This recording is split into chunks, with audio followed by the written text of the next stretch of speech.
కోసమై మరి సేవకు లోబడి, దేవుని పిలుపుకు లోబడి సేవ కోసమై తెనాలి నుండి గరుపాలు వచ్చి మరి వారికి ఇచ్చినటువంటి పిలుపులో ఒక మంచి జాబు ఎదుగు మరి ఆ యొక్క కండక్టర్ పోస్టు, కండక్టర్ గా ఉన్నటువంటి ఆ దినాలలోనే 10th క్లాస్ SLC అని ఉంటది. చాలా అది చదువుకుంటేనే జాబ్ వస్తుంది. అలాంటి చదువుకున్న దానిలో జాబు మరి వచ్చిన సందర్భంలో ఆ జాబును విడిచి ఒక త్యాగం చేశాను. త్యాగం చేసి సేవకొచ్చి పిల్లల కోసమై, కుటుంబం కోసమై రాత్రి అనగా పగలనగా కష్టపడ్డాను. మా తండ్రి గారు ప్రయాసపడ్డాడు. మా తండ్రి గారు ఎంతగానో మా కోసము ప్రార్థించాడు. ఎంతగానో భక్తిపరుడు. ఆయన చేసిన ప్రార్థన ఈ రోజున 8 మంది మా కుటుంబములలో ఒక్కొక్కరు ఒక స్థానంలో దేవుడు పెట్టాడు. దేవునికి స్తోత్రం. ఆ తండ్రి చేసిన త్యాగం వల్ల, ప్రార్థన వలన, కన్నీటి ప్రార్థన వలన, అమ్మ చేసిన ప్రార్థన వలన ఈరోజు ప్రత్యేకంగా ఫాదర్స్ డే కాబట్టి ఈ సందర్భంలో ఎదుగో మరి 8 మంది పిల్లలలో ఒక కుమారుణ్ణి అదిగో మరి జానని ఎదుగో అమెరికా దేశంలో పెట్టాడు. యాస్ లైక్ అంటే అదిగో నాన్న స్థానంలో ఆయన పెట్టి పిల్లలందరినీ చూడడానికి, అదిగో అందరినీ పరామర్శించడానికి ఒక తండ్రిగా స్థలంలో పెట్టాడు. దేవునికి స్తోత్రం. ఎంతగానో దేవుని స్తుతిస్తూ ఉన్నా. కాబట్టి దేవుని బిడ్డలారా, ఇటువంటి తండ్రి కూడా ఇతర పిల్లలు వారి తల్లిదండ్రులు గౌరవించాలి, వారి మాట వినాలి. మరి తల్లిదండ్రుల మాటను అదిగో మరి అది త్రోసివేయకూడదు. దేవుని మాటలుగా దేవుడు చెప్పిన మాట అంతే. దేవుడు తన కృప చేత ఎవరు ఈ ఫాదర్స్ డేలో ప్రతి తండ్రిని దేవుడు దీవించును గాక. మంచిది. ఇది నాన్న మరి చక్కగా దేవుడు లోపల ఆరాధనలు కూడా మంచిగా జరిగించారు. అక్కడ నుండి మరి అలేఖ్య నిజంగా మంచి యూట్యూబర్, ఇప్పుడు వస్తున్నటువంటి మరి బెరక మినిస్ట్రీ గంగూరు అనే మాట ఎప్పుడైతే మరి వస్తుందో మరి అమ్మాయి చక్కగా బీటెక్ చదువుకొని ఒక జాబ్ చేస్తా దేవుని పని చేస్తా ఉంది. దేవుని పరిచయలో తోడ్పడతా ఉంది. ఇదిగో ఒక ఆలోచన దేవుడు ఇచ్చాడు. ఇదిగో సంఘములో మెసేజ్ ఇదిగో ప్రజలకు వెళ్ళాలి అని ఒక మంచి ఆలోచనతో, ఇలాంటి ఒక ఆలోచనతో ఈ యొక్క పరిచర్యను ప్రారంభించారు. ఈ యొక్క యూట్యూబ్ పరిచర్య ఇది అనేక ప్రాంతాలు వెళ్తా ఉంది. దేవుడు ఆశీర్వదిస్తున్నారు. మీరు కూడా ఇదిగో మరి సబ్స్క్రైబ్ చేసుకోండి, మరి షేర్ చేయండి, దానిని లైక్ చేయండి. దేవుడు ఇదిగో మరి ఒక చిన్న పరిచర్యను దేవుడు గొప్పగా ఆశీర్వదించును గాక. మిమ్మల్ని అందరిని బట్టి ఎంతగానో స్తుతిస్తూ ఉన్నా. ఇది నాన్న దేవుని యొక్క వాక్యాన్ని మనం చదువుకుందాం. దేవుని యొక్క పరిచర్యలో దేవుడు ఇప్పుడు చక్కటి ఆయన మాటలు మనం విన్నాం. అమ్మ చెప్పిన మాటలలో నిజంగా దేవుడు ఎప్పుడైతే మనము ఆయనలో ఉంటామో ఆయన ఆశీర్వాదాలు పొందుకుంటాం. దేవుని మాట మనం వింటామో దేవుడు మన పట్ల దేవుని కార్యాలు జరుగుతాయి. నిజంగా చక్కటి మాటలు మనం విన్నాం. నిజంగా అదిగో మరి ఆ పేడ పురుగులు ఏముందంటే నోటి నిండా ప్యాడ్ పెట్టుకుంటే ఆ తీపి అర్థం కాటల్లా, రుచి అర్థం కాటల్లా. లోకంలో ఉన్నప్పుడు, లోక జీవితంలో ఉన్నప్పుడు దేవుని ప్రేమ మనకు అర్థం కాదు. అంతేలే అదే జీవితము అదిగో అలాగే ఉంటుందిలే అనుకుంటారు. కానీ ఇది విలువైంది, ఇది శ్రేష్టమైంది. పరలోకపు తండ్రి ప్రేమిస్తూ ఉన్నాడు. ఆ ప్రేమకు మనము భక్తులమే ఉండి ఆయనలో ముందుకు సాగిపోదుము గాక. వాక్యం చదువుకున్నాము. పరిశుద్ధ గ్రంథములో 1 సమూయేలు గ్రంథము 25వ అధ్యాయము 6వ వచనాన్ని మనం చదువుకుందాం. పరిశుద్ధ గ్రంథములో నుండి 1 సమూయేలు గ్రంథము 25వ అధ్యాయము 6వ వచనం.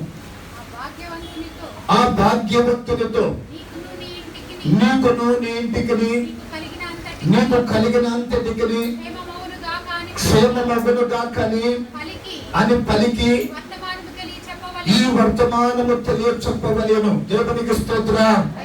ఎదుగా చూద్దామా? అందరూ ఎదురుగా చూద్దామా? ప్రతి ఒక్కరిని చూద్దామా? దేవుడు తన కృప చేత అదిగో మరి ఈ యొక్క ఉదయకాలమున ఒక వాక్యాన్ని మనం చదువుకున్నాం. ఇక్కడ అంటున్నాడు కదా, ఈ మాట మనం చదువుకొని ఉంటే ఆ భాగ్యవంతునితో, ఏ భాగ్యవంతుడు అంటే అదిగో నాబాలు అనబడినటువంటి భాగ్యవంతుడు, తనకి గొర్రెలు ఆస్తి ఉన్నది, అతనికి పని వాళ్ళు ఉన్నారు, అతడు చాలా ఆస్తిపరుడు, చాలా ఉన్నతంగా ఉన్నటువంటి వాడు. అక్కడ మనం చదువుకుంటే అతడు భాగ్యవంతుడుగా పలకబోతున్నాడు, ఆస్తిపరుడుగా పలకబోతున్నాడు. అతనికి అంత ఆస్తి ఉన్న దావీదు కర్మేలు దగ్గర ఉన్నాడు, కర్మేలు పర్వతం దగ్గర ఉన్నాడు.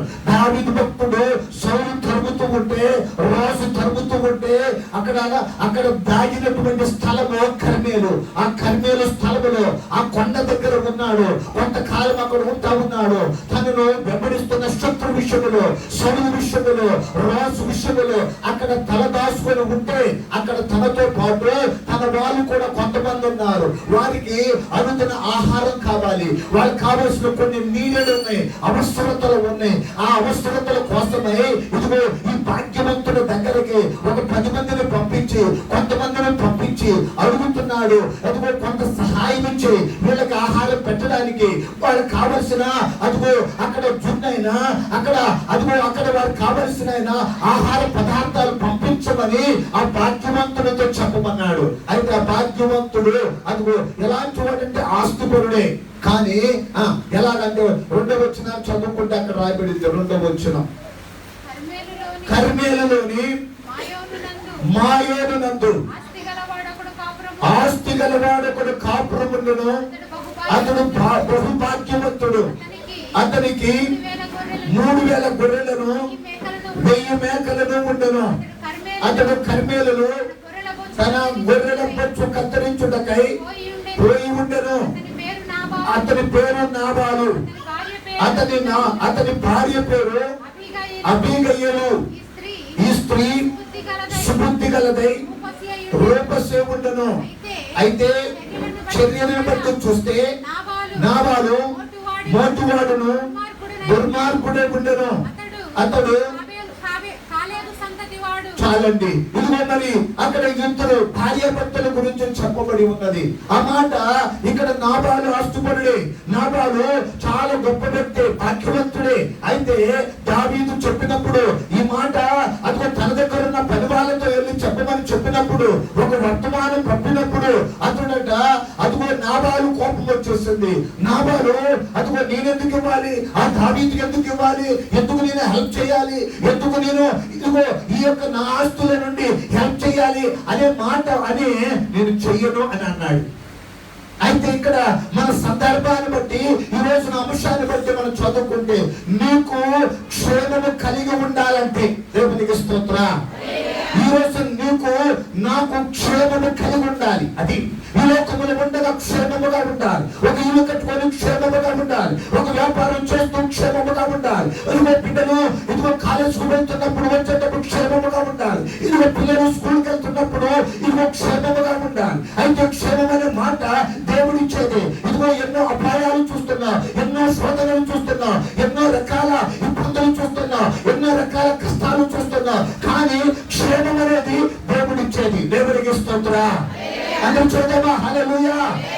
అయితే దేవుని బిడ్డలారా, ఇదిగో ఇక్కడ దావీదు ఉన్న స్థలము కర్మేలు. కర్మేలు అంటే మందిర అనుభవం. అది మందిర అనుభవంలో అదిగో క్షేమం వస్తుంది, మందిర అనుభవంలో కాపుదల వస్తుంది, మందిర అనుభవంలో బిడ్డలు అదిగో కాపుదల చేస్తూ ఉంటాడు. మందిర అనుభవంలో ఉన్నప్పుడు మన కుటుంబం దీవించబడింది, మందిర అనుభవంలో ఉన్నప్పుడు మన బిడ్డలకు ఉన్నత స్థితి వస్తుంది, మందిర అనుభవంలో ఉన్నప్పుడు దేవుడు ఏ కొరత ఎవరికి తక్కువ చేయడు. దేవునికి స్తోత్రం.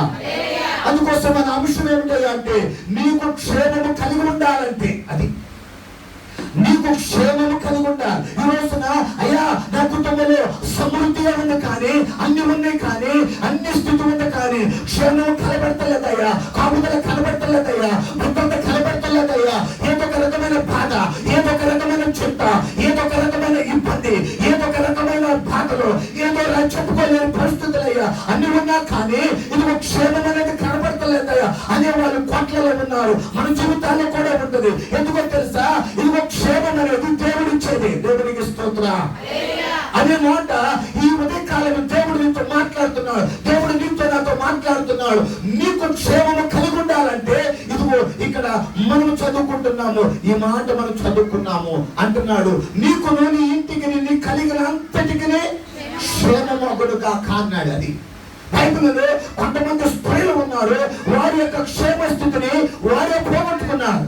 వారి యొక్క క్షేమస్థితిని వారు అదిగో అలాగున పడచేసుకున్నారు. వారి యొక్క క్షేమస్థితిని వారే అదిగో అలాగున చెదరగొట్టుకున్నారు. ఎవరయ్యా అంటే బైబిల్లో అవ్వను చూస్తున్నాము. ఏదేదో తోటలో అవ్వను ఉన్నది. అవ్వను ఆదామును పెట్టాడు దేవుడు. అక్కడ వారికి క్షేమకరమైన స్థలం అది. కానీ అవ్వ దేవుని మాట వినకుండా, భర్త మాట వినుకోకుండా, ఎప్పుడైతే సాతాను మాట విందో, ఎప్పుడైతే సాతాను మాటకు లోబడిందో, దేవుని మాటను ధిక్కరించిందో, ఆజ్ఞ ధిక్కరం చేసిందో, అదిగో ఆ యొక్క అవ్వ ఏం కలిగిందయ్యా అంటే అదిగో అక్కడ క్షేమమును పోగొట్టుకుందండి.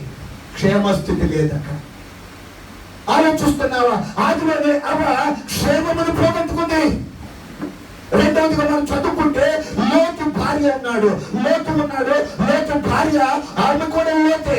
వాళ్ళు ఉన్నటువంటి కాలం సొదొమ గొమొర్రా ఉంటా ఉన్నారు. వారు ఉన్నటువంటి పచ్చని ఆ యొక్క స్థలాలు అనుకున్నారు. ఆర్థికపరంగా అతని యొక్క బిడ్డల పరంగా అంత స్థితిగతులు బాగున్నాయి అనుకున్నారు. కానీ వారు ఆ స్థితిలో ఆ యొక్క సొదొమ గొమొర్రాలో భయంకరమైన పట్టణములో దేవుని శాపమున్న స్థలములలో దేవుని యొక్క మాట వినుకోకుండా లోతు భార్య ఏం చేసిందయ్యా అంటే వెనకకు చూచి ఉపస్తంభం అయిపోయింది. రెండో స్త్రీ ఇదిగో లోతు భార్య లోతుమే. అక్కడ ఎవరు కనబడుతుంది? ఆమె అదిగో క్షేమస్థితిని పోగొట్టుకుంది. తన భర్తను, భార్యను, బిడ్డలను దేవుడు ముందుకెళ్ళిపోమన్నాడు. అదిగో అక్కడ చిన్న అదిగో సోయారనబడిన ప్రాంతం ఉంది, అక్కడికి వెళ్ళండి, అక్కడ మీరు క్షేమముగా ఉంటారు చెబితే వెళతా వెనకకు చూసింది. చూడకూడదు చూసింది. అందుకోసం ఆ స్త్రీ కూడా ఏం కలిగి ఉంది అంటే శాపాన్ని కలిగి ఉంది.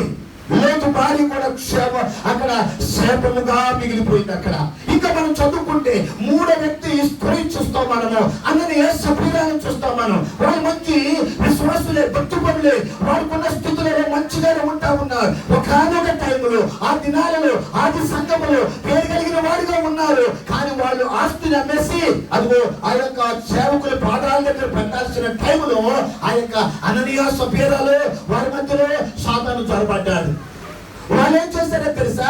ఆస్తిని అమ్మేసి అమ్మినదేమో కొంత భాగాన్ని ఇంట్లో పెట్టేసి అదిగో కొంత భాగాన్ని తీసుకొచ్చి సేవకుని పాదాల దగ్గర పెట్టారు. అదిగో తన భార్య అక్కడ అననీయ సఫీరా. ఆమె ఏమంది అంటే ఇదిగో భర్త ముందు వెళ్ళిపోయాడు. అదిగో భర్త తర్వాత భార్య వచ్చింది. ఇంతే అమ్మేరాలంటే ఇంతే అమ్మేసాం. అబద్ధం ఆడింది. ఆమె విశ్వాసం జీవితంలో ఆమె చక్కగా ఉండాల్సిన, క్షేమముగా ఉండాల్సిన ఆమె అబద్ధం ఆడటం వలన శాపం వచ్చింది. అక్కడే చనిపోయింది. ఇలాగ మనం చదువుకుంటే ముగ్గురు వ్యక్తులు కనబడుతున్నారు. ఒకరేమో అవ్వ కనబడతా ఉంది, రెండోదేమో లోతు భార్య కనబడతా ఉంది, మూడోదేమో సఫీరా కనబడతా ఉంది. వీళ్ళందరూ కూడా శాపమును అనుభవిస్తున్నారు. ఈ యొక్క ఉదయ కాలమున నా ప్రియమైన దేవుని బిడ్డలారా, ఇదిగో స్త్రీలుగా ఇదిగో సంఘముగా పోల్చాడు. సంఘము స్త్రీతో పోల్చాడు. కనుక ఈ యొక్క సంఘము ఎలా ఉండాలంటే ఒక ప్రత్యేకమైన రీతిలో ఉండాలి. బైబిల్లో మనం చదువుకుంటాము అంటాడు కదా. అదిగో సామెతల గ్రంథము 14వ అధ్యాయం వచ్చినాం. సామెతల గ్రంథం 14వ వచ్చినాం. జ్ఞానవంతురాలు తన ఇల్లు కట్టును, మూడు రాలు తన చేతులతో తన ఇల్లును ఓడబెరుకును. ఇక్కడ మనం చదువుకుంటే దేవుని బిడ్డలారా, జ్ఞానవంతురాలు తన ఇల్లు కట్టును అన్నాడు. తన కుటుంబాన్ని కట్టుకుంటుంది జ్ఞానవంతురాలు. తన బిడ్డలను కట్టుకుంటుంది, తన భర్తను కట్టుకుంటుంది. అయితే తన కుటుంబంలో ఇదిగో ఏది వచ్చిన కష్టం వచ్చిన నష్టం వచ్చిన జ్ఞానవంతురాలు కట్టుకుంటుంది. మూడు రాలేదో ఓడి పెరిగేసింది. మూడు రాలు ఓడి పెరిగిందంట, జ్ఞానవంతురాలు అన్నాడు. అంటే ఇక్కడ మనం జాగ్రత్తగా చూసినట్లయితే జ్ఞానము లేని స్త్రీలు, జ్ఞానము కలిగిన ఆలోచన కలిగిన అదిగో మరి స్త్రీలు ఉన్నారు. దేవునికి స్తోత్రం. జ్ఞానము లేని వాళ్ళు ఉన్నారు, జ్ఞానము కలిగిన స్త్రీలు ఉన్నారు. ఒకసారి ఆలోచిస్తామా? జ్ఞానం కలిగి ఉన్నావా, జ్ఞానము లేకుండా ఉన్నావా? నువ్వు ఇల్లు కట్టుకోవాలి, నీ బిడ్డలకు కట్టుకోవాలి, నీ భర్తను కట్టుకోవాలి. ఎన్నో కష్టాలు వస్తాయి, ఎన్నో నష్టాలు వస్తాయి, ఎన్నో ఇబ్బందులు వస్తాయి, ఎన్నో శోధనలు వస్తాయి, ఎన్నో ఆపదలు వస్తాయి. జ్ఞానవంతురాలు కుటుంబాన్ని కట్టుకుంటుంది. కానీ మూడు రాళ్ళు అంటేనే ఇది కాదు, ఇది పేరుకేసుకుంటాను అబద్ధి, ఇది అన్ని కుటుంబాన్ని పాడు చేసుకుంటుంది, శాపము తెచ్చుకుంటుంది అన్నాడు. అంటారు కదా, ఆలోచన వలనే జ్ఞానము లేని ఆలోచన అన్నాడు. ఏ లేదంట, జ్ఞానము లేని ఆలోచన వల్ల శాపం వస్తుంది. జ్ఞానము లేని ఆలోచన వల్ల శాపం వస్తుంది. జ్ఞానం కలిగిన ఆలోచన వల్ల కుటుంబం కట్టబడింది. కాబట్టి మీరు అంటారు కదా, మీకు క్షేమము కలగాలంటే ఇదిగో ఇక్కడ కొంతమంది స్త్రీలు వారు చేసిన పరిచర్యలో మనం ధ్యానం చేయాల్సిన అవసరం ఉంది. దేవునికి స్తోత్రం. అందరికీ చదువుదామా? హల్లెలూయా, హల్లెలూయా. మన అంశము నీకును నీ ఇంటికి నీ కలిగిన అంతటికి క్షేమము కలగాలి అని. కాబట్టి ఇక్కడ అంటున్నాడు కదా, ఈ క్షేమము కలగాలంటే మొదటి మాట ఏంటో తెలుసా? మొదటి సమూయేలు గ్రంథము 4వ అధ్యాయం మొదటి నుండి మనం వచ్చిన చదువుకుందాం. మొదటి సమూయేలు గ్రంథము 4వ అధ్యాయం మొదటి వచ్చిన ఇశ్రాయేలీలు మొదటి సమూయేలు గ్రంథం 4వ అధ్యాయం 3వ అధ్యాయం మొదటి వచ్చిన 3వ అధ్యాయం మొదటి వచ్చిన బాలుడైన సమూయేలు ఏలి ఎదుట యెహోవాకు పరిచర్య చేయుచుండెను. ఆ దినములలో యెహోవా వాక్కు ప్రత్యక్షమగుట అరుదు. ఆయన ప్రత్యక్షమైన వాక్కు తడ అది అన్ని వేళలా వస్తూ ఉండలేదంట. అయితే ఆ కాలమందు ఏలి కన్నులు మంద దృష్టి గలవాడై ఉన్నందున అతడు చూడలేక పండుకొని ఉండగా దీపము ఆరిపోక మునుపు సమూయేలు యెహోవా మందిరములో పండుకొని ఉండగా యెహోవా సమూయేలును పిలిచెను. అతడు చిత్తమండి నేనున్నానని చెప్పాను. దేవునికి స్తోత్రం. చూద్దామా?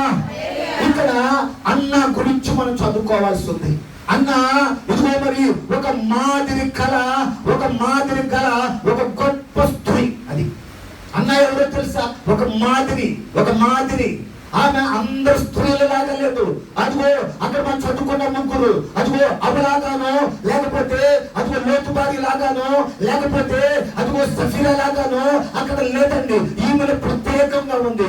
అన్న బిడ్డలు లేనప్పుడు బిడ్డల కోసం ప్రార్థించింది, దేవుని మందిరంలో ప్రార్థించింది, ఒక ప్రత్యేకమైన సమర్పణతో ప్రార్థించింది. ఒక ప్రత్యేకమైన సమర్పణతో ఆమె చేసిన ప్రార్థన దేవుడు ఆలకించాడు. ఇదిగో సమూయేలని ఒక గొప్ప అదిగో కుమారుని దేవుడు ఇచ్చాడు. అదిగో ఏం చేస్తుందో తెలుసా? ఒక మాదిరి ఏంటో తెలుసా? ఇదిగో తన కుమారుని దేవునికి ఇచ్చింది. దేవునికి స్తోత్రం. అందరూ చూద్దామా? హల్లెలూయా.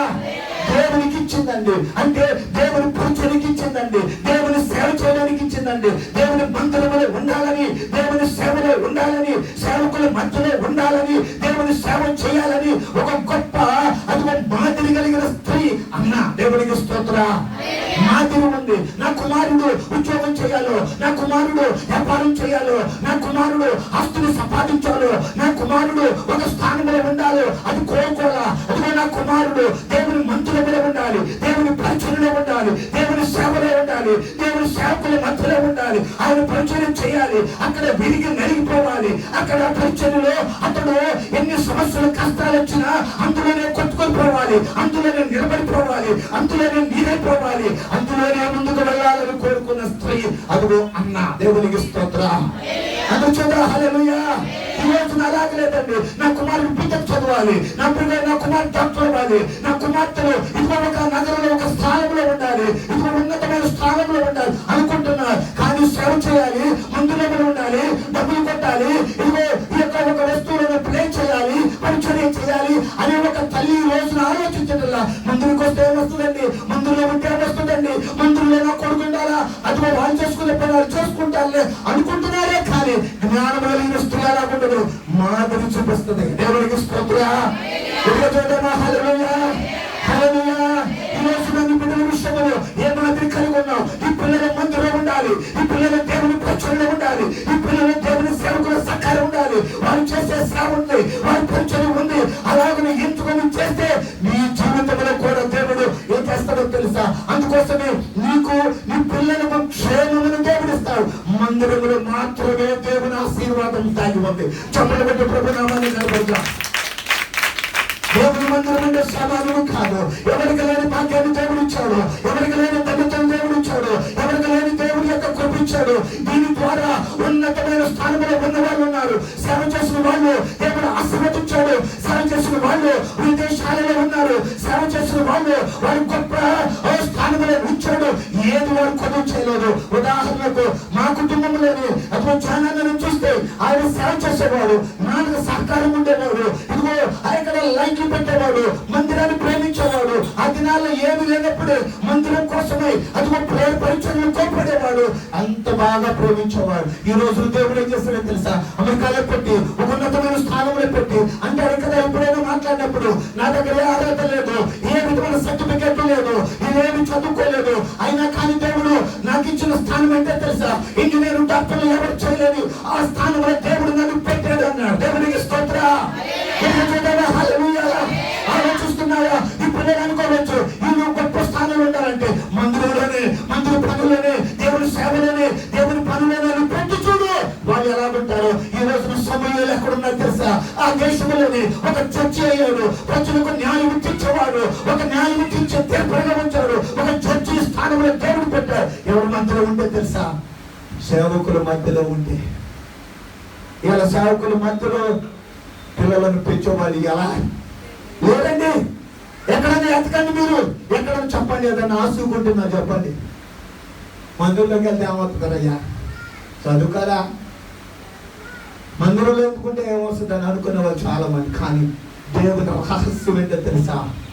ఆశీర్వాదం దాగి ఉంది. దేవునికి స్తోత్ర. దానికి భక్తుడు అంటారు కదా, మీ మందిర ఆవరణలోనే ఉంటానయ్యా, నాటబడి ఉంటానయ్యా, పచ్చని బలివ చెట్టులోనే ఉంటానయ్యా, ఈ మందిరాన్ని విడిచిపెట్టనయ్యా. నాకు కోటలు ఉన్నా, నాకు మేడల మెంటలు మిత్రులు ఉన్నా, నాకు ధనము ధాన్యం ఉన్నా, పేరు ప్రతిష్ఠితులు ఉన్నా, ఇది అంటాడు కదా, నీ మందిర ఆవరణలోనే ఉండాలి. దేవునికి స్తోత్ర. అది ఆలోచన ఈ దినాన ప్రభు నీతో నాతో మాట్లాడుతున్నాడు. దేవునికి స్తోత్ర.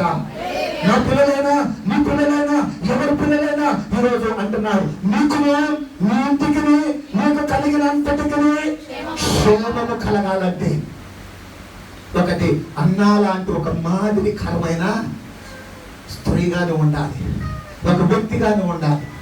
అది కాబట్టి దేవుడు తన కృపలో అదుగో ఎలాగ దేవుడు ఆశీర్వదించును గాక. రెండో దాన్ని చదువుకొని ముగించేద్దాం. అయిపోయింది. ఇక రెండోది చదువుకుందాం అంటాడు కదా. దేవుని యొక్క వాక్యములు మనం చదువుకుంటే అంటున్నాడు, మొదటి సమయాల గ్రంథములోని 25వ అధ్యాయములో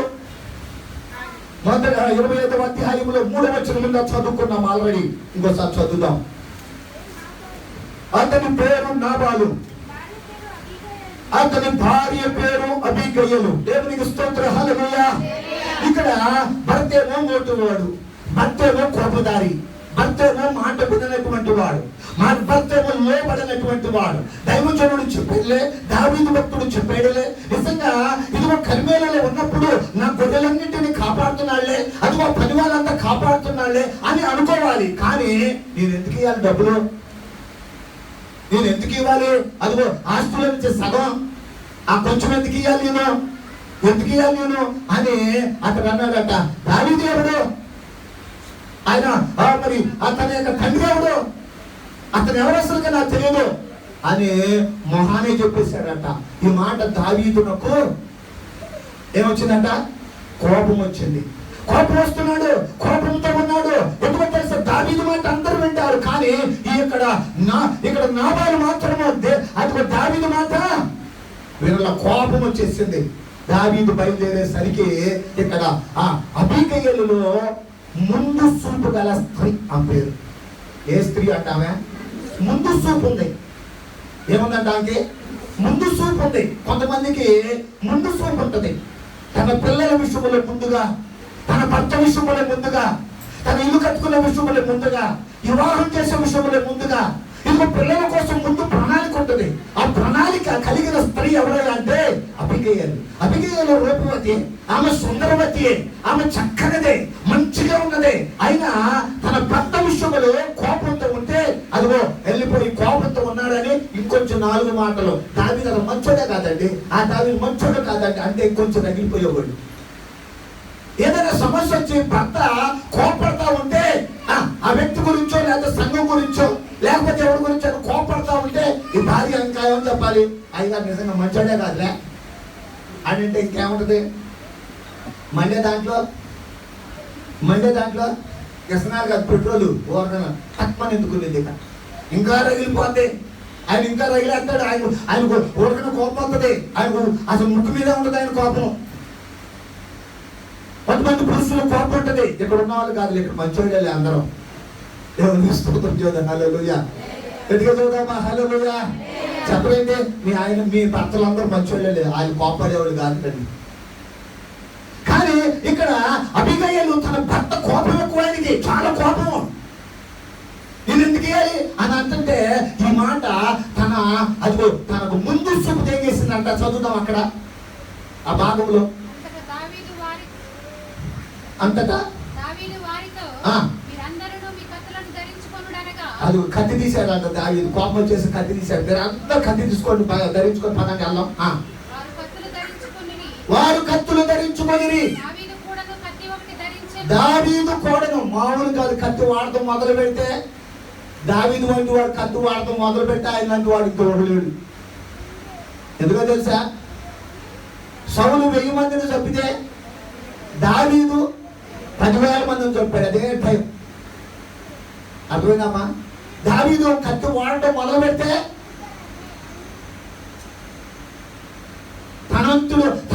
తనలాంటి వాడు ఇంకొకడు లేడు. ఈయన కూడా తీసాడు ఇప్పుడు కత్తి.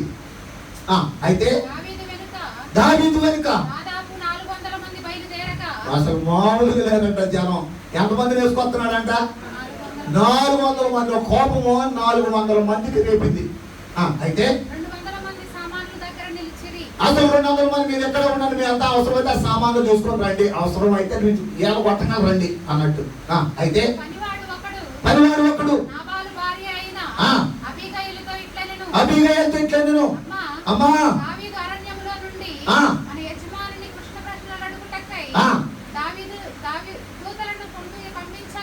దూతలను పంపించగా అది ఈ మాట అంతా ఎప్పుడు కఠినంగానే ఉంటది. ఒక్కొక్కరు మాట మాట్లాడితే ఎట్టంటదే, బాగున్నారా అంటే బాగున్నావా అంటే బాగుంటుంది. బాగాటే అంటే దాని అర్థం ఏంటి? ఆయన కుశల బస్సులు అడిగాడంట, క్షేమం అడిగాడట, కాపుదలు అడిగాడట. ఈయన లేదండి, ఎవరు ఆయన ఉన్నాడు తాగే ఎవరే అని అదిగో నాబాలు అడుగుతున్న మాటలు. అమ్మా పదోడే చెప్తున్నాడు, అదిగో దావీదు భక్తుడేమో, దావీదేమో ఇలా అడిగితే అదిగో మరి మన యజమాని ఉన్నాడు చూసావా, నాబాలు ఉన్నాడు చూసావా, నీ భర్త ఉన్నాడు చూసావా, అతడు ఆ కుశల ప్రశ్న కఠినంగా సమాధానం చెప్పాడమ్మా. అయితే మనుషులు దేవునికి స్తోత్రం చేద్దాం. హల్లెలూయా. దావీదు దగ్గర ఉన్న మనుషులు 400 మంది ఇదిగో ఆ యొక్క కర్మేలలో ఉన్నప్పుడు ఉపకారం చేశాడు, ఎంతో కాపుదల చేశాడు, ఎన్నో మేలు చేశాడు. అది మర్చిపోయి ఇక్కడ నాబాలికి ఏంటంట కోపం ఎక్కువ. ఉపకారం మర్చిపోయి, మంచి మర్చిపోయి, మేలు మర్చిపోయి ఇదిగో చేశాడు, అప్పుడెప్పుడో చేశాడు, ఇప్పుడేం చేశాడు, ఇప్పుడేంటి అనేది కాదు. ఎప్పుడు మేలు అప్పుడు అదే అంటారు. లోపల మొట్టమొదటే పిల్లలు ఉన్నాయి ఇక్కడ కనుక అంటున్నాడు కదా. అమ్మ చూస్తున్నాడు, తన యొక్క యజమానులతో చెప్తున్నాడు, అమ్మా ఆ మనుషులు దావీదు తనతో పాటు ఉన్న మనుషులు మనకి ఎంతో ఉపకారము చేసి ఉన్నారు. మేము వారితో పొలములో సంచరించినప్పుడు అపాయము కానీ దేవుడికి స్తోత్రం చేద్దాం. హల్లెలూయా. అపాయాలు ఉన్నాయి, అదిగో పొలములే, అదిగో అనేకమైనటువంటి ప్రాణాపాయాలు ఉన్నాయి, ఎన్నో రకాల శ్రమలు ఉన్నాయి. అయితే వాళ్ళని బట్టి అదిగో మాకు ఏమి అపాయం సంభవించాలా. ఈ రోజున దేవుని బిడ్డలారా, దేవుని బట్టి ఎందుకు క్షేమం అంటే ఎన్నో అపాయాల మధ్యలో ఉన్నావు, ఎన్నో శోధనల మధ్యలో ఉన్నావు, ఎన్నో కష్టాల మధ్యలో ఉన్నావు. దేవుడు కాపాడుకుంటూ వచ్చాడు. దేవునికి స్తోత్రం. ఆ ఉపకారమును మర్చిపోకూడదు. అయితే ఇక్కడ అబీగయీలుకు ముందు చూపు ఉంది. ఆమె స్త్రీయే కానీ యజమానురాలే కానీ జ్ఞానవంతురాలు, ఒక ముందు చూపు కలిగిన ఆమె. ఏమంటుందట, మేము గొర్రెలను కాయించున్నంత సేపు రాత్రి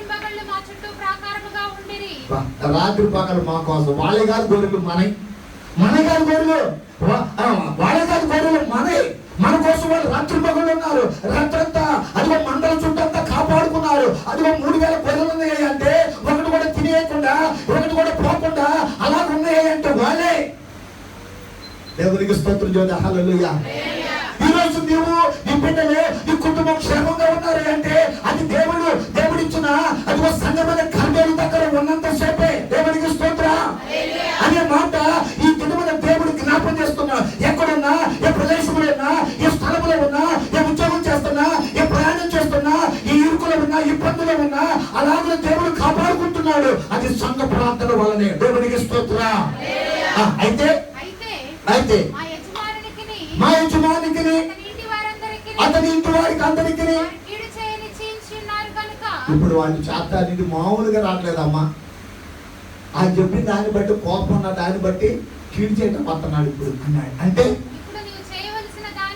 ఇప్పుడు నువ్వు చేయవలసిన దానిని అది ఆలోచన పెట్టుకోవన్నాడు. అబ్బా, మూర్ఖురాలు తన ఇల్లుని అదిగో పెరిగేస్తుంది, పాటు చేస్తుంది. మూర్ఖురాలు అది ఆలోచించబాక ఆయన వస్తున్నాడు. రండి, మనం కూడా వాళ్ళైతే 200 మంది ఉంటే మనం 300 మంది ఉన్నామని అనుకోబాక. ఆ పనివాడు చెప్తున్నాడు, ఆలోచించమ్మా.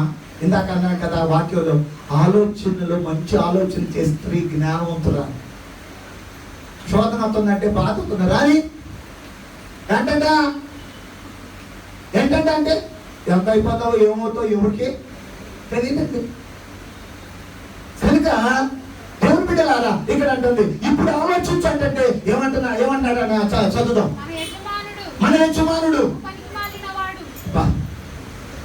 పనుడు చదువుతున్నాడు. మన యజమానుడు బహు పనికిమాలినోడు. అసలు మంచి పనికొచ్చేవాడు కాదు. ఎలా అంటాడంట, బహు పనికిమాలినవాడు.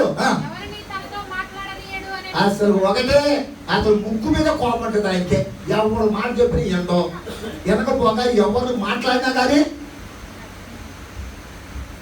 అప్పుడా చెప్పరా అంటాడంట. చూసావా అమ్మా, మట్ట పద్మ గారు ఎవరంటావు? మన యజమాని ఎవరంటావు? ఎవరంటావమ్మా? అదిగో పన్నోడు చెప్తున్నాడు, బహు పనికిమాలినోడు, ఎవరితో మాట్లాడేవాడు. మాట్లాడినా కానీ ఎనడో, చెబితే ఎనడో, తనంతట తాను ఆలోచన రాదు. అయితే అందుకు అబీగయీలు, ఇప్పుడు చూడు, అందుకు అబీగయీలు నాబాలుతో ఇప్పుడు వెళ్ళి ఏంటి కొట్లాడేద్దావా, ఏంటి అయితే అన్నావంట కదా, ఏంటి నువ్వు అసలు గట్టకన్నావు, అదే అల్లపదా అని అనాలి. తగాదాన్ని రేపాలి, ఆరిపోయే తగాదాన్ని రేపాలి. కానీ రేపలేదంట. భర్తకు ఏమీ చెప్పక త్వరపడి 200 గొర్రెలను 2 ద్రాక్షారసపు తిత్తులను మా ఒంటి మాంసములను